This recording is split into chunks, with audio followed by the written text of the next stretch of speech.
बी किपिंगचं workshop attend केलं, कसा होता एक्सपिरियन्स? एक्सपिरियन्स अतिशय सुंदर. पर्यंत मला बीबद्दल काही माहिती नव्हतं जास्त, तर इथे आल्यानंतर बरीचशी माहिती मिळाली. सर खूप एन्जॉय केलं.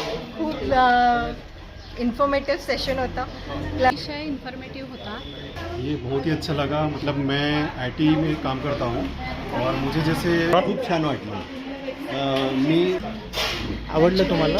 हो, खूप छान आहे. खूप इन्फॉर्मेटिव्ह आहे आणि चांगलं होतं. म्हणजे ते माहित- खूप छान वाटलं. मजा आली? आणि तुम्हाला भीती वाटली का हँडल करताना? अजिबात तुम्हाला भीती वाटली का? नाही, अजिबात वाटली नाही. आणि वेल आणि ग्लव्जमुळे तर बिलकुल नाही. तुला- एकदम इझी होतं. आपल्याला आहे तर नाही, हर्षला घेऊन येताना तुम्हाला भीती नाही वाटली का? ते याला नाही, त्यांनीच मला हा एक्सपिरियन्स घ्यायचा आहे, तर तो त्याच्या मनाने चाललेला आहे. नाही, ती जी भीती होती मधमाशीची, हां. की, किंवा घरामध्ये चुकून आली किंवा काय झालं, तर आपण जितकं शांत असेल तर मधमाशी आपल्याला काय काही करत करत नाही. म्हणजे मी विदाऊट ग्लोव्ज हँडल केली ग्रेट ग्रेट. पेटी.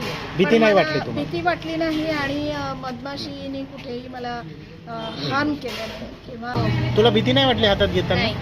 म्हणजे तुम्हाला हँडल करताना असं कधी भीती वाटली का काका या नाही, सेशनच्या? आधी जरा माहीत नव्हतं इतके दिवस. बागेत सुद्धा म्हणजे मी सांगे विचारलं की प्रत्येकांच्याकडे कमळाची झाडं आहेत, रोपं आहेत, हो आणि त्या कमळाच्या टबामध्ये तुम्ही बघा ते मधमाशी वगैरे आलेले असत. हो बरोबर. आणि मला त्यांची फार भीती वाटायची.